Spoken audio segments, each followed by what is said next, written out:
കൃഷ്ണായ വാസുദേവായ ഹരയേ പരമാത്മനെ പ്രണതക്ലേശനാശായ ഗോവിന്ദായ നമോ നമ. രാമായ രാമഭദ്രായ രാമചന്ദ്രായ വേധസേ രഘുനാഥായ നാഥായ സീതായ പതയേ നമ. ശ്രീ സീതാലക്ഷ്മണ ഭരതശത്രുഘ്ന ഹനുമൽ സമേത ശ്രീരാമചന്ദ്രസ്വാമിനേ നമഃ. യത്ര യത്ര രഘുനാഥകീർത്തനം തത്ര തത്ര കൃതമസ്തകാഞ്ജലിം ബാഷ്പവാരി പരിപൂർണലോചനം മാരുതിം നമത രാക്ഷസാന്തകം. നമ്മൾ സ്തുതിയാണല്ലോ ചെയ്യണത് അല്ലേ? ഇവരുടെ എല്ലാവരുടെയും എല്ലാ ദേവന്മാരും സ്തുതിക്കുകയാണല്ലോ. അപ്പോൾ ആ സ്തുതി നമുക്ക് കണ്ടിന്യൂ ചെയ്യാം. അപ്പോൾ കഴിഞ്ഞതിൽ പറഞ്ഞു സകലവും എല്ലാ ജീവജാലങ്ങളുടെയും ഉള്ളിലിരിക്കുന്നു അങ്ങ് എന്നതിൻ്റെ ലക്ഷണമാണ്. പിന്നെ ചന്ദ്രൻ സൂര്യൻ എന്നിവയുടെ മധ്യത്തിലും എല്ലാ ദിക്കിലും, അതായത് ഭഗവാനില്ലാതെ ഒന്നുമില്ല, എല്ലാവരുടെയും ചൈതന്യമായി വർത്തിക്കുന്നവനാണെന്നാണ് പറഞ്ഞത് കഴിഞ്ഞാൽ. ഇനി ത്വം വിരിഞ്ചി ശിവവിഷ്ണു വിഭേദാത് കാലകർമ്മ ശശി സൂര്യ വിഭാഗാത് വാദിനം പൃഥകിവേശ വിഭാസി ബ്രഹ്മനിശ്ചിതമനന്യതിഹൈകം. ഈശാഹേ ഈശ്വര ത്വം അങ്ങ് വിരിഞ്ചി ശിവവിഷ്ണു വിഭേദാത്, അതായത് ബ്രഹ്മാവ് ശിവൻ വിഷ്ണു എന്ന ഭേദം ഹേതുവായിട്ടും അവർ തമ്മിലുള്ള വ്യത്യാസം ഹേതുവായിട്ടും കാലകർമ്മ ശശി സൂര്യ വിഭാഗാത്, കാലം കർമ്മം ചന്ദ്രൻ സൂര്യൻ എന്ന വിഭാഗം ഹേതുവായിട്ടും വാദിക്കുന്നവർക്ക് പൃഥക് ഇവ വെവ്വേറെ എന്ന പോലെ വിഭാസി ശോഭിക്കുന്നു. ഇഹ ഈ ലോകത്തിൽ അനന്യത് മറ്റൊന്നില്ലാത്തത്, അന്യമായൊന്നില്ലാത്തതും ഏകവുമായ രണ്ടാമതൊന്നില്ലാത്ത ഏകമായ ബ്രഹ്മനിശ്ചിതം ബ്രഹ്മമാണ് അങ്ങ് എന്ന് പറയുകയാണ്. എന്താ അറിയോ? ബ്രഹ്മാവ് വിഷ്ണു ശിവൻ എന്ന മൂർത്തികളും മൂന്ന് മൂർത്തി ഭേദങ്ങളും കാലം കർമ്മം ചന്ദ്രൻ സൂര്യൻ എന്നിങ്ങനെയുള്ള വിഭാഗങ്ങളും അതിനെപ്പറ്റി അവർക്ക് അത് വേണമെങ്കിൽ വാദിക്കണവർക്ക് വേണമെങ്കിൽ അത് വേറെ വേറെയാണെന്ന് പറയാം. ബ്രഹ്മാവ് സൃഷ്ടിയാണ്, വിഷ്ണു സ്ഥിതിയാണ്, ശിവൻ സംഹാരാണ്. പിന്നെയോ കാലം വരുമ്പോൾ കാലസ്വരൂപൻ വേറെയാണ്. പിന്നെയോ കർമ്മത്തിൻ്റെ ഫലദാതാവ് വേറെയാണ്. ചന്ദ്രൻ വേറൊരു ഈശ്വരനാണ്. സൂര്യൻ അങ്ങനെയൊക്കെ നമുക്ക് വാദിക്കാൻ വേണമെങ്കിൽ വേറെ വേറെയാണെന്ന്. പക്ഷേ ലോകം തന്നെയായി വിളങ്ങുന്ന ആ ബ്രഹ്മചൈതന്യം അല്ലാതെ ഇവിടെ വേറെ യാതൊന്നുമില്ല. ഇതൊക്കെ മായോണ്ട് തോന്നുകയാണ് വേറെ വേറെ ആയിട്ടുള്ള നാമരൂപങ്ങൾ. ഇവിടെ ബ്രഹ്മമല്ലാതെ മറ്റൊന്നില്ല. മായയ്ക്ക് അതീതമായിട്ട് പോയാൽ ഇവിടെ ബ്രഹ്മം മാത്രമേ ഉള്ളൂ. വേറെ രണ്ടാമതൊരു കാര്യം ഇവിടെ ഇല്ല. ഈ കാണുന്നത് മുഴുവൻ ബ്രഹ്മം തന്നെയാണ്. ആ വസ്തുതത്വത്തെ അതിനെ അറിയാത്തയാണ് ഈ വാദിക്കണത് വേറെ വേറെ വേറെ ഉണ്ടെന്ന് എല്ലാവരും. അവരൊക്കെ വേറെ വേറെ നാമരൂപങ്ങൾ കാണുകയാണ്. അത് അവരുടെ വാദം ശരിയാണെന്ന് ഉറപ്പിക്കാൻ വേണ്ടി അവർ പറയുകയാണ്. അതായത് എല്ലാം ആയിട്ട് വിളങ്ങണ സത്യവസ്തു ഭഗവാൻ മാത്രമേ ഉള്ളൂ. അങ്ങ് ഏകനാണ്, രണ്ടാമത് ഒന്നുമില്ല. പറയണ്ടല്ലോ, മത്ത പരതരം നാന്യത് കിഞ്ചിതസ്തി ധനഞ്ജയ. ഭഗവാൻ ഭഗവത്ഗീതയിൽ പറയണ്ടല്ലോ, എന്നിൽ നിന്ന് അന്യമായിട്ട് യാതൊന്നുമില്ല എന്ന് ഭഗവത്ഗീത പറയണു. മത്തഃ പരതരം നാന്യത് കിഞ്ചിതസ്തി ഹേ ധനഞ്ജയ എന്ന് പറയുന്നുണ്ട്. അപ്പോൾ ഇപ്പം ലോകത്തിൻ്റെ സൃഷ്ടിസ്ഥിതി അതികൾക്ക് പിന്നെ എന്താണ് ബ്രഹ്മ വിഷ്ണു മഹേശ്വരന്മാരല്ലേ സൃഷ്ടികർത്താവ്, അങ്ങനെ നമുക്ക് വേണമെങ്കിൽ പറയാം. പിന്നെയോ പിന്നെ ഈ കാലം വരുമ്പോഴാണ് എല്ലാം ഉണ്ടാവണതും നശിക്കണതും അങ്ങനെ പറയാം. പിന്നെയോ നമ്മൾ ചെയ്യണ നമുക്ക് അനുഭവിക്കണതിനൊക്കെ കാരണം നമ്മൾ ചെയ്ത കർമ്മമാണെന്ന് പറയാം. ലോകത്തെ മുഴുവൻ പ്രകാശിപ്പിക്കുന്നത് അങ്ങല്ല, സൂര്യനാണെന്ന് പറയാം.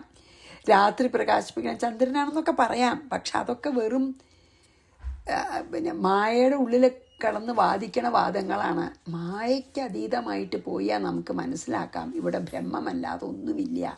അന്യമായിട്ട് ഇവിടെ ബ്രഹ്മം മാത്രമേ ഉള്ളൂ. ബ്രഹ്മം തന്നെയാണ് ജഗത്തായിട്ട് കാണുന്നത്. ആ ബ്രഹ്മത്തെ പ്രകാശിപ്പിക്കുന്നതും ആ സ്വയം പ്രകാശ സ്വരൂപിയാണ്. മായയെ യോഗമായും ഭഗവാന്റെ ശക്തിയാണ്. ഭഗവാനല്ലാതെ അല്ലെങ്കിൽ പരബ്രഹ്മമല്ലാതെ ഇവിടെ ഒന്നുമില്ല. അങ്ങനെയാണ് ഇതിൽ പറയണത്. ത്വം വിരിഞ്ച ശിവ വിഷ്ണു വിഭേദാത് കാലകർമ്മ ശശി സൂര്യ വിഭാഗാത് വാദിനാം പൃഥകിവേശ, വാദിക്കാൻ വാദത്തിന് വേണ്ടിയിട്ട് അത്രേ ഉള്ളൂ എന്ന്. വിഭാസി ബ്രഹ്മനിശ്ചിതം അനന്യതിഹൈകം, അതായത് ബ്രഹ്മം അത്രേ ഉള്ളൂ, അന്യമായിട്ട് യാതൊന്നുമില്ല. ഇനി 58. മത്സ്യാദിരൂപേണ യഥാ ത്വമേക ശ്രുതൗ പുരാണേഷു ച ലോകസിദ്ധ തഥൈവ സർവം സദസദ്വിഭാഗസ്ത്വമേവ നാന്യത് ഭവതോ വിഭാതി.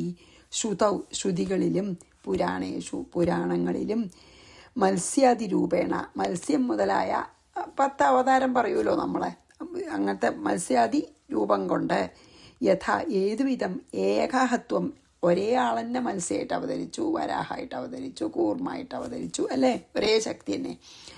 അങ്ങനെ ഏകനായ നിന്തിരുവടി തന്നെ ലോകസിദ്ധ, ലോകപ്രസിദ്ധനായിരിക്കുന്നുവോ തഥാ ഏവ, അപ്രകാരം തന്നെ സദസദ് വിഭാഗ, സത്തിൻ്റെയും അസത്തിൻ്റെയും വിഭാഗം, സർവം എല്ലാം, ത്വം ഏവ അങ്ങു തന്നെ, ഭവത ഭവാനിൽ നിന്ന് അന്യമായി മറ്റൊന്ന് എന്ന വിഭാതി വിളങ്ങുന്നില്ല. എന്താ പറഞ്ഞ വെച്ചാൽ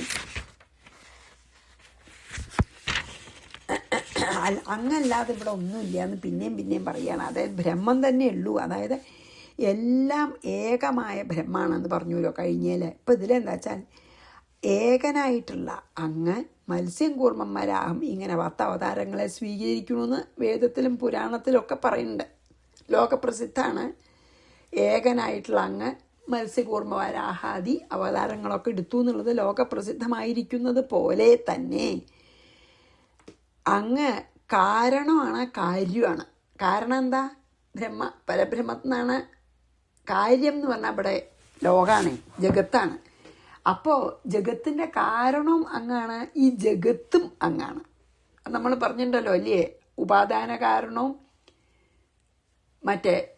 മറ്റേ കാരണവും രണ്ടും ഭഗവാൻ തന്നെയാണെന്ന്. അതായത് കാരണവും കാര്യവും അങ്ങനെയാണ്, അങ്ങല്ലാതെ എന്ന രൂപത്തിൽ, അതായത് സർവമായിട്ടും വിളങ്ങുന്നു എന്നല്ലാതെ മറ്റൊരു വിധത്തിൽ തോന്നണേയില്ല. ഭവാനിൽ, അതായത് ഭഗവാനിൽ, പരബ്രഹ്മത്തിൽ നിന്നും അന്യമായിട്ട് യാതൊന്നുമില്ല. എല്ലാം ഏകനായ നിന്തിരുവടി തന്നെ. ഇപ്പം ശ്രീരാമനായി അവതരിച്ചതും ശ്രീകൃഷ്ണനായി അവതരിച്ചതും മത്സ്യമായിട്ട് അവതരിച്ചതും ഒക്കെ അങ്ങനെയാണ് കാരണം, അങ്ങനെയാണ് കാര്യം, അങ്ങനെയാണ്, അങ്ങിൽ നിന്നാണ് ഉണ്ടാവുന്നത്, അങ്ങയാൽ ഉണ്ടാക്കപ്പെട്ടതാണ്, അങ്ങാണ് ഈ ജഗത്ത് എന്നർത്ഥം. അതായത് ഭഗവാനല്ലാതെ ഇവിടെ മറ്റൊന്നുമില്ല, പരബ്രഹ്മസ്തുതി തന്നെയാണ്. മത്സ്യാദിരൂപേണ യഥാ ത്വമേക ശ്രുതൗ പുരാണേഷു ച ലോകസിദ്ധ തഥൈവ സർവം സദസദ്വിഭാഗസ്ത്വമേവ നാന്യത് ഭവതോ വിഭാതി. 59. യദ്യൽ സമുൽപ്പന്നമനന്തസൃഷ്ടൗ ഉൽപ്പലസ്യതേ യച്ച ഭവച്ച യച്ച ന ദൃശ്യതേ സ്ഥാവരജംഗമാദൗ ത്വയാ വിനാദ പരതപരസ്ത്വം. അനന്തസൃഷ്ടൗ, അതായത് ഇൻഫിനിറ്റാണ് ഭഗവാന്റെ സൃഷ്ടി. അത്ര തരം ജീവജാലങ്ങളുണ്ടല്ലേ. അതായത് അനന്തമായ ഈ സൃഷ്ടിയിൽ യാതൊന്ന് സമുൽപ്പന്നം ഇവിടെ ഉണ്ടായിട്ടുണ്ടോ, യദ് ഉൽപ്പൽസ്യതേ ഇനി ഇപ്പോൾ ഉണ്ടായിക്കൊണ്ടിരിക്കുന്നുണ്ടോ, യദ് ഭവച്ച ഇനി യാതൊന്നും ഉണ്ടാവാനിരിക്കുന്നുവോ ഭാവിയിലെ,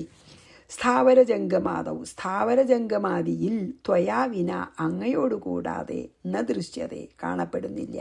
അതഹ അതുകൊണ്ട് ത്വം നിന്തിരുവടി പരതപ്പരം, അതായത് പരങ്ങളിൽ വെച്ച് പരനാണെന്ന്. അപ്പം എന്താ പറഞ്ഞ വെച്ചാൽ ഈ അവസാനമില്ലാത്തതായ ഈ സൃഷ്ടിയിൽ ഭൂതകാലത്തുണ്ടായിരുന്നതും വർത്തമാനത്തിലുള്ളതും ഇനി ഭാവിയിൽ ഉണ്ടാകാൻ പോകുന്നതും സർവവും ഭഗവാനല്ലാതെ മറ്റൊന്നും അല്ല. അല്ലെങ്കിൽ ഇല്ല, മറ്റൊന്നും ഭഗവാനല്ലാതെ ഇവിടെ ഒന്നുമില്ല. സ്ഥാവരജംഗമ രൂപത്തിൽ കാണപ്പെടുന്ന സൃഷ്ടിവർഗത്തിൽ ഭഗവാനല്ലാതെ മറ്റൊന്നും കാണാത്തത് കൊണ്ട് അങ്ങ് പ്രകൃതി പുരുഷന്മാരിൽ നിന്നും പരനായ പരബ്രഹ്മമാണെന്ന്. പരബ്രഹ്മം പുരുഷനായിട്ടും പ്രകൃതിയായിട്ടും നിന്നിട്ട് ഈ ലോകം ഉണ്ട്. പക്ഷേ അങ്ങ് അതിൽ നിന്നും പരം ചെന്ത ബിയോണ്ട് ആണെന്ന്. അതായത് സർവവും ഭഗവാൻ തന്നെ എന്ന് പറഞ്ഞതിനെ എന്താ വെച്ചാൽ സൃഷ്ടിക്ക് മുമ്പും സൃഷ്ടി നടക്കുമ്പോഴും സംഹാരം കഴിഞ്ഞാലും ഒക്കെ ഒരേ ഒരു ശക്തിയുള്ളൂ. സർവവും ഈ വിരാട് പുരുഷൻ എന്നർത്ഥം ആയിട്ടുള്ള ആ പുരുഷ സ്വപ്നത്തിൽ അതാണല്ലോ പറയണത്. എല്ലാം ഭഗവാനാണെന്നല്ലേ പുരുഷ സ്വപ്നത്തിലെ. പുരുഷ ഏവേദം സർവം യത് ഭൂതം യച്ച ഭവ്യം. ഭൂതത്തിലും വർത്തമാനത്തിലും ഭാവിയിലും ഒക്കെ ഒരേ ഒരു പുരുഷനേ ഉള്ളൂ. ആ പരമപുരുഷനാണ് അങ്ങ് എന്ന് പറയാണ്. എല്ലാം ഭഗവാൻ തന്നെ എന്ന് വരുമ്പോൾ എല്ലാറ്റിലും കാണപ്പെടുന്ന വികാരം ഭഗവാനുണ്ടോ? ഇല്ല. അതായത് പരതപ്പര. നമ്മളൊക്കെ ലിമിറ്റേഷൻസ് ഉണ്ട്, ഭഗവാൻ ലിമിറ്റേഷൻസ് ഇല്ല. പരതപ്പരനാണ്, പരത്തിൽ വെച്ചും പരനാണ് ഭഗവാൻ.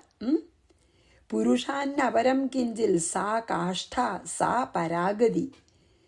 പുരുഷനെ, അതായത് പുരുഷൻ പ്രകൃതി എന്നുള്ള ആ കോൺസെപ്റ്റിനെയും അധികരിച്ചതാണ് പരമപുരുഷൻ. അതാണ് പുരുഷ സാക്ഷാത്കാരം സിദ്ധിക്കുന്നത് തന്നെ മോക്ഷമാണ്. അതായത് ആ പരമപുരുഷൻ മാത്രമേ ഇവിടെ ഉള്ളൂ.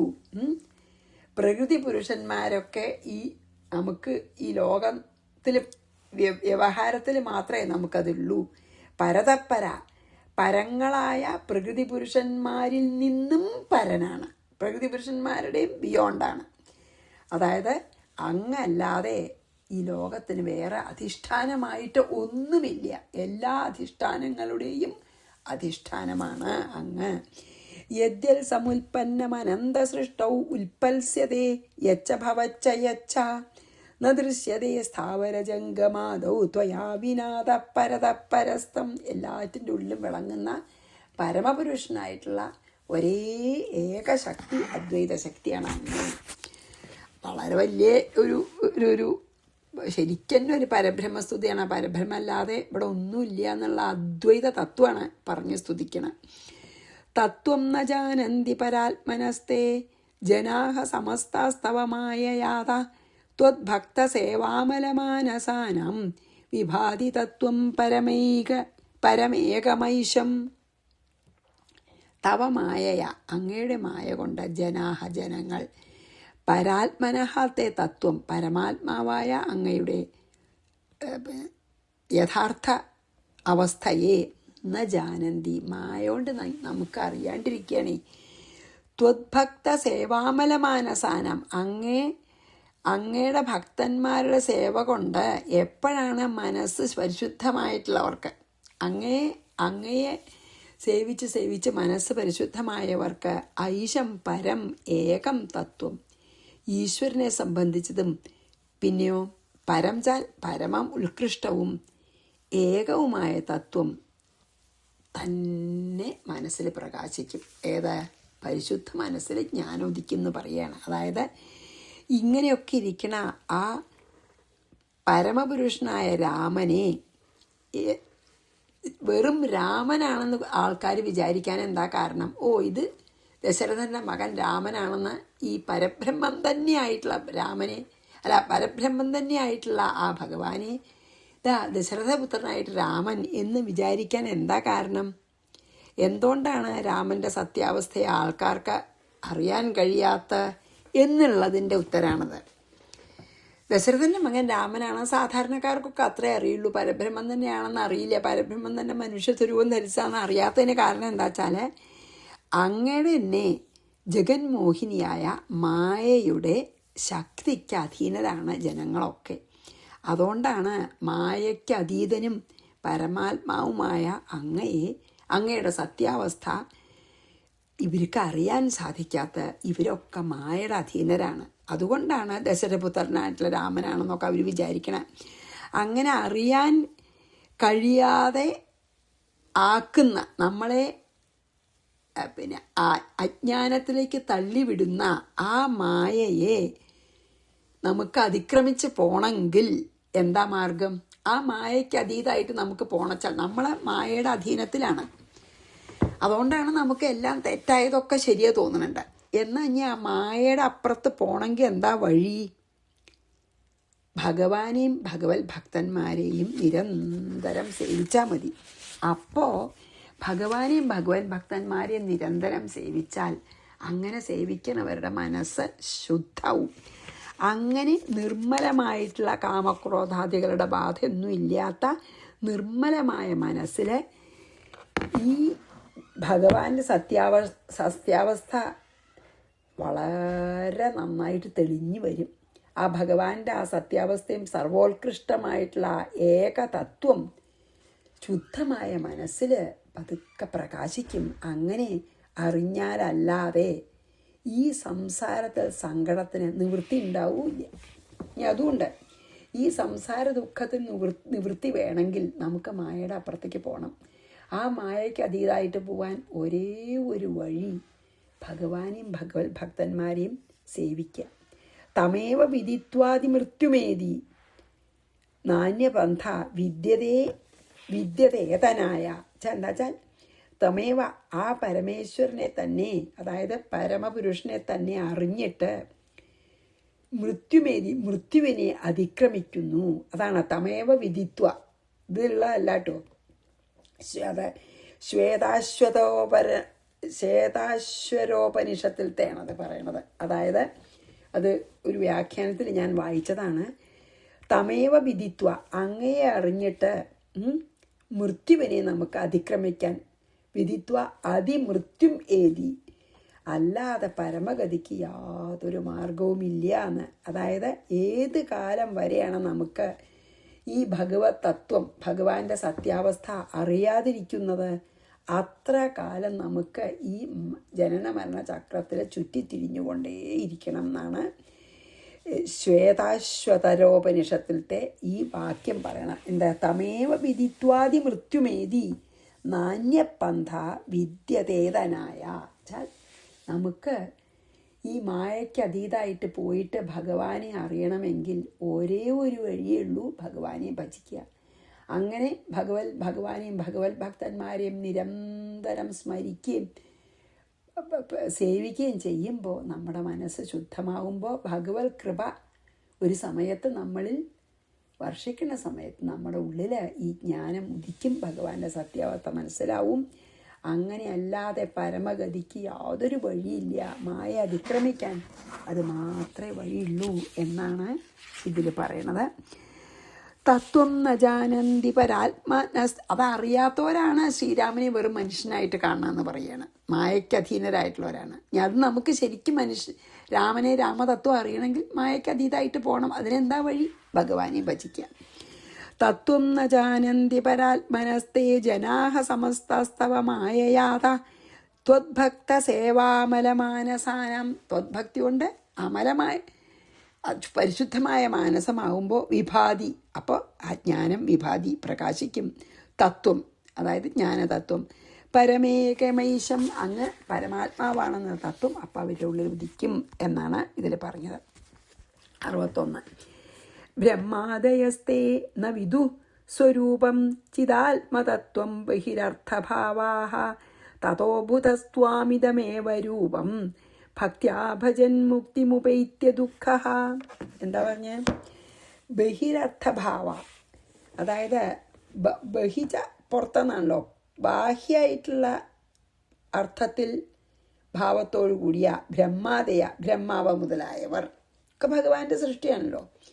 അങ്ങയുടെ ചിദാത്മതത്വം സ്വരൂപം ന വിദു, ബ്രഹ്മ വിഷ്ണു മഹേശ്വരന്മാർക്ക് പോലും, വിഷ്ണു എന്ന് പറയാൻ വയ്യ, വിഷ്ണു ഭഗവാന്റെ സത്വഗുണ സ്വരൂപമാണ്. അല്ലെങ്കിൽ ഈ സൃഷ്ടി സംഹാരത്തിന് വേണ്ടിയിട്ട് ശക്തി എടുത്തിട്ടുള്ള അവർക്ക് പോലും ഭഗവാന്റെ ഭഗവാനെ പൂർണ്ണമായിട്ടുള്ള സ്വരൂപം അവർക്ക് പോലും അറിയില്ല. അതുകൊണ്ട് ബുധ അറിവുള്ളവർ, അതായത് അറിവുള്ളവർ അറിവില്ലാത്തവരും എന്ന് വേണമെങ്കിൽ പറയാം, ഇതം ഏവ രൂപം ത്വം, ഈ രൂപമായി തന്നെ ഇരിക്കുന്ന അങ്ങയെ ഭക്ത്യാ ഭജൻ. അതുകൊണ്ട് അവർക്ക് പോലും പൂർണ്ണമായിട്ടുള്ള അറിവില്ല. അതുകൊണ്ട് അവർ പോലും ഭഗവാന്റെ ഈ രൂപത്തെ ഭജിക്കുന്നവനായിട്ട് ദുഃഖമില്ലാത്തവനായിട്ട് മുക്തിയെ പ്രാപിക്കുന്നു. എന്താ പറഞ്ഞാൽ നമ്മുടെ കാര്യം പോട്ടെ, ആ ബുധന്മാർ, നമ്മൾ വിവേകമില്ലാത്തവരെ, ബുധന്മാർക്ക് പോലും, അതായത് ഭഗവാന്റെ പരമാർത്ഥ തത്വത്തെ ലോകത്തിലുള്ള സാധാരണ ജനങ്ങൾക്കൊന്നും അറിയില്ല. നമ്മളൊക്കെ മായയ്ക്ക് അധീനരാണ്. നമുക്ക് ഭഗവാന്റെ പരമതത്വം അറിയില്ല എന്നുള്ള കാര്യം പോട്ടെ. ബ്രഹ്മാവ് മുതലായിട്ടുള്ള ദേവന്മാർക്ക് പോലും അങ്ങയുടെ പരമാർത്ഥ സ്വരൂപം അറിയണില്ല. അവർക്ക് പോലും എന്താ വെച്ചാൽ അവർക്കുണ്ട് ദേഹം ആയിട്ടുള്ള അബാഹ്യഭാവന ഉണ്ട് അവർക്കും കുറച്ച്. അപ്പോൾ ദേഹഭാവന, ഞാൻ ഈ ദേഹത്തിൽ ഇരിക്കണു എന്നുള്ള ഭാവന ഉള്ളവർക്ക് ദേഹത്തിന് അതീതമായിട്ടുള്ള ആ പരബ്രഹ്മത്തിനെ അറിയാൻ പ്രയാസമാണ്. അപ്പോൾ അങ്ങനെ അറിയാൻ പ്രയാസമാണെന്ന് അറിവുള്ളവർ ഈ ഭഗവാന്റെ ഈ രൂപത്തെ തന്നെ സഗുണമായിട്ടുള്ള രാമനെയോ കൃഷ്ണനെയോ എന്താ വെച്ചാൽ പ്രാർത്ഥിച്ചിട്ട് മനസ്സ് ശുദ്ധമായിട്ട് ഭഗവാന്റെ അനുഗ്രഹം കൊണ്ട് ജ്ഞാനം ഉദിച്ചിട്ട് സംസാര സങ്കടങ്ങളെ അതിക്രമിച്ചവനായിട്ട് പരമപുരുഷാർത്ഥമായിട്ടുള്ള മോക്ഷത്തെ പ്രാപിക്കുന്നു അറിവുള്ളവർ. നമുക്ക് പറ്റില്ല, നമ്മളെ കൊണ്ട് പറ്റില്ല. കാരണം ബ്രഹ്മാവിഷ്ണു മഹേശ്വരന്മാർക്ക് പോലും ആ പരബ്രഹ്മത്തിനെ പൂർണ്ണമായിട്ട് അറിയില്ല. പിന്നെ നമുക്ക് പറ്റുമോ?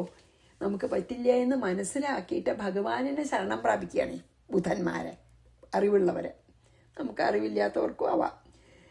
ആ ഭഗവാനെ ശരണം പ്രാപിച്ച് ഭഗവാനെ സദാ ധ്യാനിക്കുമ്പോൾ മനസ്സ് ശുദ്ധമായിട്ട് ഭഗവാൻ തന്നെ നമ്മുടെ മനസ്സിൽ അജ്ഞാനം ഉദിപ്പിക്കും. അങ്ങനെ അറിവില്ലാത്ത സാധാരണ ജനങ്ങൾക്കും കൂടി ഭജിക്കാൻ പറ്റുകയും ചെയ്യും ഈ ശ്രീരാമരൂപത്തിനെ. എന്നിട്ട് നമ്മൾ പതുക്കെ മനസ്സ് ശുദ്ധമായി നമ്മുടെ ഉള്ളിലും ആ ജ്ഞാനം ഉദിപ്പിക്കും ഭഗവാൻ എന്നാണ് പറയണത്. അതാണ് ഭഗവത്ഗീതയിൽ പറയുന്നുണ്ടല്ലോ, അവ്യക്താഹി ഗതിർ ദുഃഖം ദേഹവദ്ഭിരവാപ്യതേ. അവ്യക്തമായ തത്വത്തെ, അതായത് ഈ ദേഹത്തിന് അതീതാണല്ലോ, മായയ്ക്ക് അതീതല്ലേ പരബ്രഹ്മം. അപ്പോൾ ഈ ദേഹത്തിന് അതീതമായിട്ടുള്ള ആ പരബ്രഹ്മ തത്വത്തെ ദേഹഭാവനയുള്ളവർക്ക് അറിവാൻ പ്രയാസമാണെന്ന് ഭഗവത്ഗീതയിലും പറയുന്നുണ്ട്. അതാണ് ബ്രഹ്മാദിദേവന്മാർക്ക് പോലും എന്ന് പറഞ്ഞത്. അപ്പോൾ പരമശാന്തി നമുക്ക് വേണം, അല്ലെങ്കിൽ മുക്തി ലഭിക്കണം വെച്ചാൽ ശരീരത്തിന് അതീതമായിട്ടുള്ള ആ അവ്യക്തമായ പരബ്രഹ്മത്തിനെ തന്നെ സാക്ഷാത്കാരം ഉണ്ടാവണം. അതിന് ഏറ്റവും എളുപ്പമുള്ള വഴി അവതാരമെടുത്ത് വന്ന ഭഗവാനെ ഭജിക്കുക തന്നെയാണ് എന്നർത്ഥം. അതായത് ബുധന്മാർക്കും ബുദ്ധിയുള്ളവർക്കും അല്ലെങ്കിൽ അറിവുള്ളവർക്കും അറിവില്ലാത്തവർക്കും ഒക്കെ ശരിക്കും പറയാച്ചാൽ ഒരേ ഒരു വഴിയേ ഉള്ളൂ മായയ്ക്ക് അതീതമായിട്ട് പോവാൻ. എന്താണ്? ഭഗവത് ഭജനം. അതായത് പിന്നെ സ്വരൂപെടുത്ത് വന്ന ഭഗവാനെ ഭജിക്കുക, അതന്നെ വഴിയുള്ളൂ എന്നാണ് ഇതിൽ പറഞ്ഞത്. ബ്രഹ്മാദയസ്തേന വിദുസ്വരൂപം ചിദാത്മതത്വം ബഹിരർത്ഥഭാവാ തതോ ബുധസ്ത്വാമിതമേവ രൂപം ഭക്ത്യാ ഭജൻ ഭുക്തിമുപൈത്യ ദുഃഖ. അതേ വഴിയുള്ളൂ. എന്താ? ഇങ്ങനെ ഭഗവത് ഭജനം കൊണ്ട് നമ്മളൊക്കെ ഈ മായയ്ക്കതീതമായി പോയി പരമാത്മ പിന്നെ സാക്ഷാത്കാരം ലഭിക്കാം എന്നാണ്. അപ്പോൾ 23 മിനിറ്റായി. ഇപ്പം ഇനി അടുത്തത് അതും കൂടി ചെയ്യാം. 62. അഹം ഭവന്നാമ ഗൃണൻ കൃതാർത്ഥോ വസാമി കാശ്യാം അനിശം ഭവാന്യ മുമൂഷമാണസി വിമുക്തയേഹം ദിശാമി മന്ത്രം തവ രാമ നാമ. പാർവതി ഇത് ശിവൻ്റെ സ്തുതിയാണല്ലോ. രാമ, ഹേ രാമ, ഭവൻ നാമ, ഭഗവാന്റെ നാമത്തെ ഗൃണൻ, അതായത് പിന്നെ എന്താണ്, ഭഗവാന്റെ നാമം ജപിക്കുന്നവനും കൃതാർത്ഥ അഹം, കൃതകൃത്യനുമായ ഞാൻ, ഭവാന്യ അതായത് പാർവതിയോടുകൂടി, ശിവൻ്റെ ആണല്ലോ ഇത് സ്തുതി. അപ്പം ഞാൻ അങ്ങയുടെ നാമം എപ്പോഴും ജപിക്കണം. ഞാൻ ശിവനാ പറഞ്ഞ കേട്ടോ, പാർവതിയോട് കൂടിയിട്ട് കാശിയിൽ അനിശം വസാമി, എപ്പോഴും വസിക്കും ഞാൻ കാശിയിൽ. ഞാനും പാർവതിയും കൂടി ശ്രീരാമചന്ദ്ര ഭഗവാൻ നാമം ജപിച്ചുകൊണ്ട് അവിടെ പിന്നെ താമസിക്കും. മുമൂർഷമാണസ്യ അതായത് മരിക്കാൻ ഇച്ഛിക്കുന്നവർ, വിമുക്തയെ മോക്ഷത്തിനായിക്കൊണ്ട് മരണകാലത്തെ തവ നാമമന്ത്രം അങ്ങയുടെ നാമമായ മന്ത്രത്തെ അഹം ദിശാമി ഞാൻ ഉപദേശിക്കുന്നു. അതായത് മരണം അടുത്തവരോടൊക്കെ പറയുകയാണ്, ദാ ഈ രാമനാമം ജപിച്ചോളൂ എന്ന് പറയുകയാണ് ശിവൻ. അതായത് അങ്ങയെ ഭജിക്കുന്നത് കൊണ്ട് എന്താണ്, എൻ്റെ അനുഭവം തന്നെ ഞാൻ പറയാം എന്ന് പറയാണ് ശിവൻ. അതായത് ഞാൻ എപ്പോഴും പാർവതിദേവിയുടെ കൂടെ രാമൻ നഭിച്ചിരിക്കുകയാണ്. ഞാൻ ഭഗവാന്റെ ശ്രീരാമൻ ഭഗവാന്റെ നാമോച്ചാരണം കൊണ്ട് തന്നെ എല്ലാം ചെയ്തിട്ട് ഞാൻ പത്നിയായിട്ടുള്ള പാർവതി ദേവിയോട് കൂടിയിട്ട് കാശിയിൽ വസിക്കുകയാണ്. അതിനെന്താ ഞാൻ അവിടെ സദാ വസിക്കാൻ കാരണം വെച്ചാൽ, കാശി തന്നെ മരിപ്പാൻ ആഗ്രഹിച്ചിട്ട് മോക്ഷം ആഗ്രഹിച്ചുകൊണ്ട്, കാശിയിൽ തന്നെ മരിക്കാൻ ആഗ്രഹിച്ചുകൊണ്ട്, മോക്ഷം ആഗ്രഹിച്ചുകൊണ്ട് ഭഗവാന്റെ നാമമായ രാമമന്ത്രത്തെ, അതായത് താരകമന്ത്രമായ രാമനാമത്തെ ഞാൻ ഉപദേശിക്കുന്നേന്ന്. അതാ പറയണ. ശിവൻ പറയാണ്, മോക്ഷം കിട്ടണം എന്നുള്ളവരെ കാശിയിൽ വന്ന് മരിച്ചോളൂ, രാമനാമം ജപിച്ച് മരിച്ചോളൂ എന്നാണ് എൻ്റെ ഉപദേശം. അഹംഭവൻ നാമഗൃണൻ കൃതാർത്ഥോ വസാമി കാശ്യാം അനിശം ഭവാന്യ മുമൂഷമാണസ്യ വിമുക്തയേഹം ദിശാമി മന്ത്രം തവ രാമനാമം ജപിക്കൂ എന്നാണ് എൻ്റെ ഉപദേശം. എവിടെ വന്നിട്ട്? കാശിയിൽ വന്നിട്ട്. ആര്? മരിക്കാൻ ആഗ്രഹിക്കുന്നവർ. എന്താ മരിച്ചിട്ട് മോക്ഷം കിട്ടണമെന്ന് ആഗ്രഹിക്കുന്നവരെ കാശിയിൽ വന്ന് രാമനാമം ജപിക്കൂ എന്നാണ് എൻ്റെ ഉപദേശം. അപ്പോൾ നമുക്കിവിടെ നിർത്താം. ശ്രീകൃഷ്ണ അർപ്പണമസ്തു. സർവത്ര ഗോവിന്ദനാമ സങ്കീർത്തനം. ഗോവിന്ദ ഗോവിന്ദ. ശ്രീ സീതാലക്ഷ്മണ ഭരശത്രുഘ്ന ഹനുമൽ സമേത ശ്രീരാമചന്ദ്രസ്വാമിനി നമ. ഗുരുവായൂരപ്പ ശരണം.